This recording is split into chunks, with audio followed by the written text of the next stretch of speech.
Salut tout le monde et bienvenue dans cette nouvelle review comics sur Forever Evil numéro 6, donc l'avant-dernier numéro pour le kiosque, mensuel de 136 pages. On retrouve le sommaire habituel en quelque sorte, le sixième numéro de Forever Evil. Les mini-séries, donc Rogue's Rebellion et Argus, mais ce mois-ci on a aussi deux numéros de Arkham Noir. Et finalement on a, bon voilà, comme d'habitude, Urban se fait comme d'habitude à ce niveau-là, il nous met un vilain monstre. Voilà. Je commence sans plus attendre donc avec le sixième numéro de l'event Forever Evil, scénario de Geoff Johns et dessin de David Finch. Clairement pour l'instant, encore une fois, le meilleur numéro de l'event. Voilà, c'est au fil des numéros, selon moi la qualité augmente et voilà, ce numéro est encore une fois au-dessus en termes de qualité. Graphiquement, David Finch nous fait un numéro vraiment très très beau et vraiment constant du début à la fin en termes de qualité, parce que c'est un peu son défaut. J'avoue que de temps en temps il y a certaines cases où page c'est pas terrible, mais là c'est vraiment constant du début à la fin, c'est vraiment très très beau. Euh, il y a vraiment des pages sublimes. Il y en a une double page que j'adore qui est celle-ci, voilà, regardez, c'est vraiment magnifique. euh, donc voilà, déjà graphiquement c'est hyper beau, scénaristiquement j'ai vraiment adoré, on sent vraiment que la fin approche, ça commence à un peu exploser de partout, etc. J'aime beaucoup aussi l'écriture de Geoff Johns sur ce numéro, en particulier par exemple avec les personnages de Batman et Luthor que j'aime beaucoup, parce que voilà, on a deux personnages qui doivent un peu mettre leur ego de côté et travailler ensemble, et voilà, ça donne vraiment un dialogue sympa, etc. par moment, j'ai trouvé ça vraiment bien. Puis voilà, l'histoire en elle-même avance vraiment et on sent que, comme je l'ai dit, la fin approche.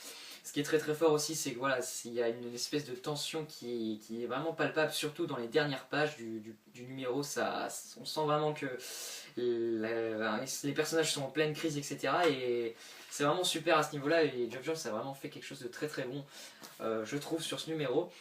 Ensuite, en termes de. Enfin, ce qui est aussi qui est très très bon, pardon, j'ai mal commencé ma phrase, c'est tout simplement le cliffhanger qui est juste hallucinant et voilà, qui nous révèle un personnage, l'identité d'un personnage. Ceux qui lisent l'event, je pense qu'ils vont assez vite deviner de qui je parle, mais voilà, je vous révèle pas bien évidemment son identité. Voilà, la dernière page est vraiment hyper classe et je suis très très impatient, donc bien évidemment, de voir la conclusion de cet event le mois prochain qui pour l'instant ne m'a pas du tout déçu. J'espère que la conclusion ne décevra pas. En tout cas pour moi ce numéro ça sera un très très bon 9 sur 10. J'ai trouvé ça excellent, clairement. Du début à la fin ce numéro m'a énormément plu. C'est du tout bon pour moi, clairement. Voilà, ensuite on passe à Forever Evil Argus, numéro 5, Sterling Gaines au scénario et Neil Edwards au dessin.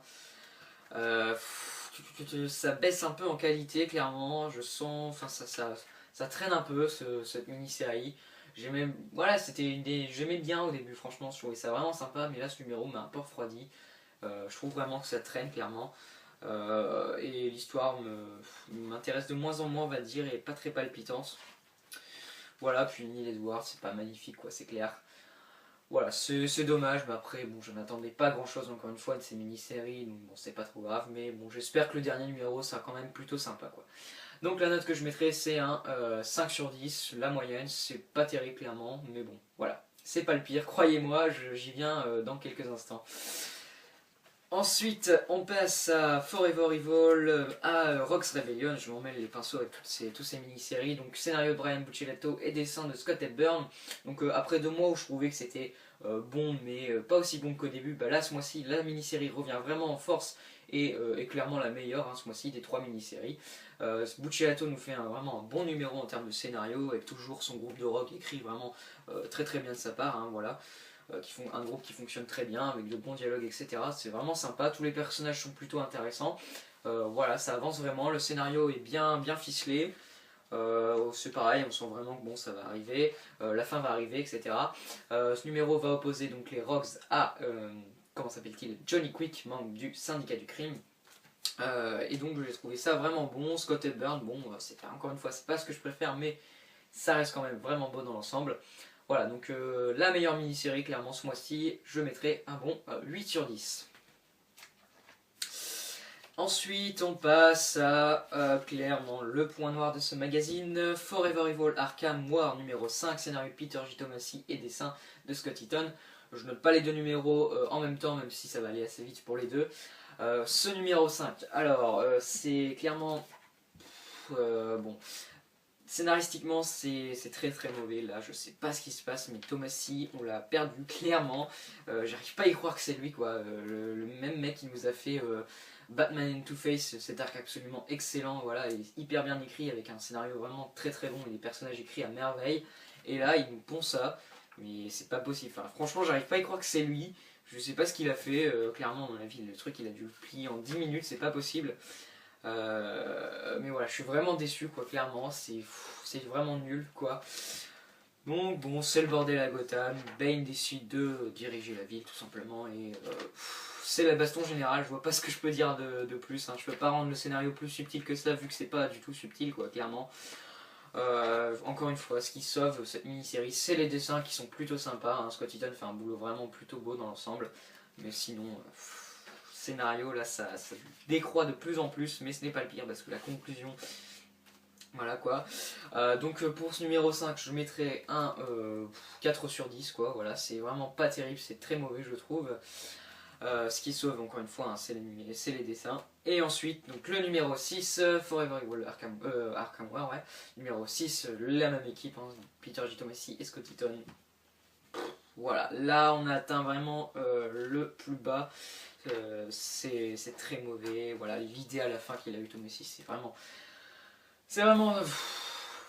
Enfin bref, je n'aime vraiment pas cette mini-série.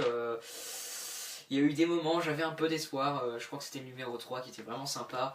Sans être excellent encore une fois, mais ça décollait un peu. Je me disais, ah, peut-être que c'est pas perdu. Mais voilà, là franchement, Tomasi m'a achevé avec cette conclusion. C'est complètement bas du front, c'est pas du tout subtil, c'est écrit vraiment très mauvais, c'est très mauvais en termes d'écriture. Voilà, la conclusion, j'en parle pas, je vous laisse découvrir, mais c'est franchement pas terrible. Hein. Puis voilà, et on va encore devoir se taper un Aftermath le mois prochain avec Batman versus Bane, un truc comme ça je crois, enfin bref, je m'attends au pire, mais en tout cas ce numéro est vraiment très mauvais, c'est le pire sur la mini-série, j'ai trouvé cette conclusion vraiment très mauvaise, donc je mettrai encore un point en dessous, un 3 sur 10, c'est vraiment mauvais cette mini-série, et j'espère que Tomasi va par contre continuer à être très bon sur Batman and Robin, quoi, clairement. Ensuite, on termine par Batman The Dark Knight 23.2, donc c'est un vilain monstre encore une fois. Scénario de Justin Gray et Jimmy Palmiotti et dessin de Jason Masters. C'est pas le pire, hein, parce que Arkham War à côté de ça c'est vraiment pas terrible quoi. Mais c'est pas terrible non plus quoi, clairement. C'est bon, ça s'intéresse au personnage de Freeze, donc Mr. Freeze. C'est pas très très beau déjà, je trouve ça franchement pas très intéressant. Scénaristiquement, bon, ça s'intéresse au personnage de Mr. Freeze comme j'ai déjà dit. Voilà, qui essaye de se libérer de l'asile, etc. pour retrouver son père, un truc comme ça. Bon, c'est plutôt moyen. Après, bon, il y a quelques scènes plutôt sympas, mais clairement, bon, voilà, j'en ai marre de ces vilains monstres, encore une fois, je le répète. Mais je crois qu'il y en aura encore un dans le dernier numéro. Mais en tout cas, là, j'en peux plus, clairement. C'est clair, je pense qu'on a eu les meilleurs. Et toujours dans ce magazine se taper des vilains monstres, ça me saoule un peu. Mais bon, c'est pas le pire sur le mag, ça va encore, donc je mettrai un 5,5 sur 10. Ça reste lisible, c'est plutôt agréable à regarder, mais c'est clairement pas ouf non plus. Voilà pour ce Villain Monstre. Voilà, j'en ai fini pour cette review sur le Forever Evil. Numéro 6, donc dans l'ensemble, un magazine vraiment inégal en termes de qualité. On a l'event en lui-même qui est excellent, hein, comme d'habitude, selon moi. J'adore vraiment ce que nous fait Geoff Johns ce que nous font Geoff Johns et David Finch. La mini-série Rogues Rebellion va continuer à être la meilleure selon moi.